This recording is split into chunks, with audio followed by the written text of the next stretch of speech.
দিব আপনার চ্যানেলে ওই চ্যানেলও একটা আছে নাকি কেনা মনে হয় চ্যানেল খুলছে তো একটা আরে আমি খুলছি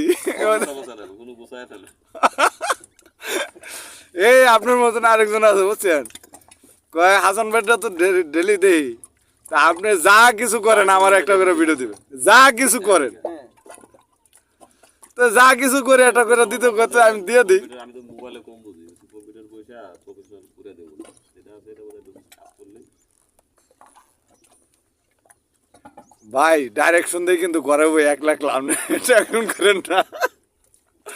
না না প্রফেশনাল করলে ধরুন করতে করতে একটা সময় একটু ইনকাম হলো ইনকাম দা কি করেন মিয়া সবার লোক যোগাযোগ এটি ভালো কালকে বরিশাল যেটা ছেলে ফোন দিছে বুঝছেন হ্যাঁ ও প্রাইভেট স্কুলের টিচার হয়তো 30-35 হাজার টাকা বেতন পায় পাশাপাশি বসে বসে ঘরে বসে বসে ভিডিও ছাড়া আমাকে পড়াবো